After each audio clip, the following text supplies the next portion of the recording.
soap. It's an easy recipe and a great way to save money. For about $2.50, you can do 65 loads of laundry.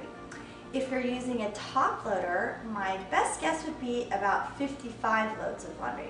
But before we get started, let's talk about what you'll need. You'll need borax, super washing soda, and Phil's naphtha soap. All of these items can be purchased at your local grocery store.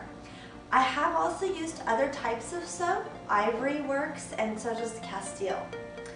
You'll also need a cheese grater, a pot to melt the soap, and a bucket. And the bucket size needs to be 2.5 to 5 gallons. The first thing that we do when we get started is we grate the soap. So you're just going to use your cheese grater, and you're going to grate your soap into a bowl. And when you're finished grating your soap, this is what it looks like. You're going to pour your soap and 6 cups of water into your pot.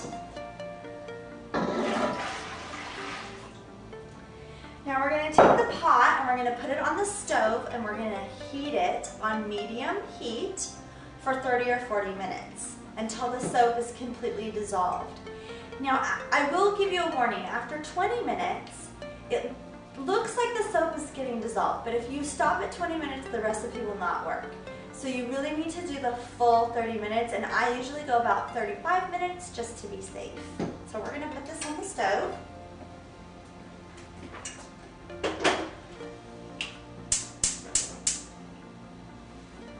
And we're just going to heat it on medium, and we're just going to stir occasionally for 30 minutes. 35 minutes if you want to be safe. Okay, so it's been 30 minutes and our soap is completely melted and dissolved, and so we're going to turn off the heat and we're going to stir it again just to make sure nothing's sticking to the bottom.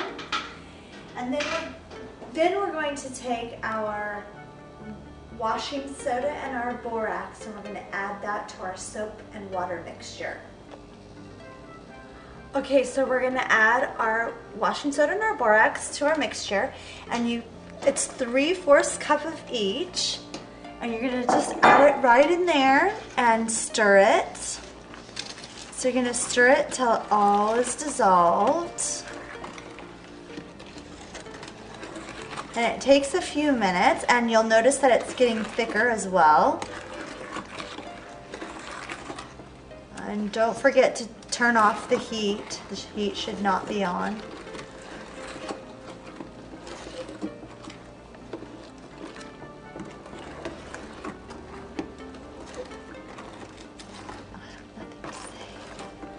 Okay, so it should look like this. It's getting a little bit thicker, but you can tell that all the washing soda and the borax is dissolved into the mixture. And then, as soon as it's dissolved, then you're going to add 4 cups of hot water to this. So we're going to add 4 cups of hot water.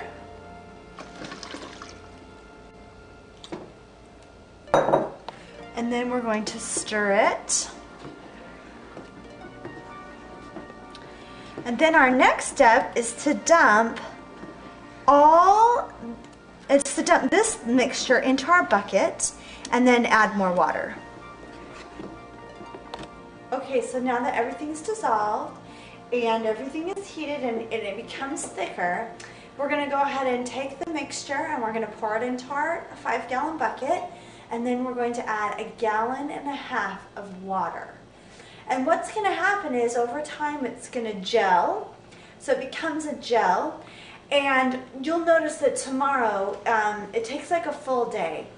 It gets kind of thick, and for high efficiency wash machines like mine, you may want to add a little water to the mixture when you add it to your machine, or I sometimes use a whisk, and I will just, in my 5-gallon bucket, I'll just whisk it so that all the big chunks become dissolved, or they become smaller.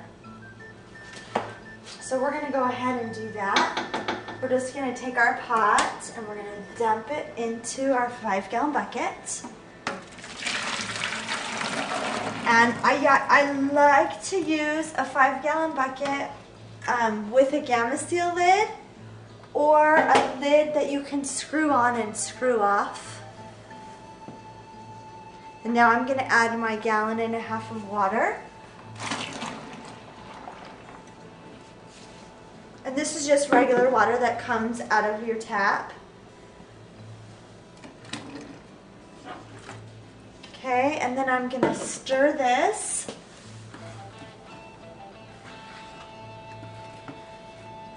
I'm going to stir it so it all works in together.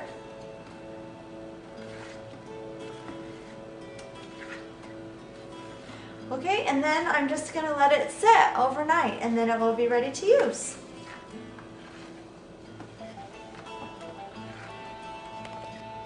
Okay, so I just wanted to talk about some other helpful hints. As I mentioned before, after it sits for about 10 hours, it does become thick and a little bit chunky. So please make sure that you either whisk it or you add water to it with those high efficiency wash machines, because otherwise you might end up with water on your floor because the chunks will get a little bit clogged. So you just need to add a little bit of water or just whisk it with a whisk and it will work fine. The other thing is you can use Phil's Naphtha soap as a stain fighter. You just take the soap just in your hand and you just rub it on the fabric.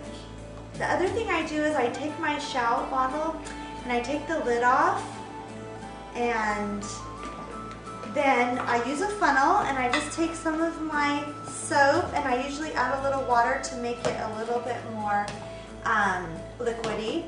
And then I just funnel it down in here into my shout bottle. Just funnel it down in here. And then I shake it up really good. Well, actually, I put the lid back on first. Then I shake it up. And then I can also use this as a stain fighter. So I just use the liquid that's inside of there and the little brushes on top. You can add essential oils to your laundry soap. Lavender or something that smells nice. However, I have found that it didn't really make a difference. My laundry soap doesn't really smell like anything with or without the essential oil, so that is an option that you could try. And those are just some other helpful things. This is Carolyn. Hope you visit us at disasterstuff.com, where you can find the recipe for this laundry soap. And with the money you save, you can buy yourself something cute.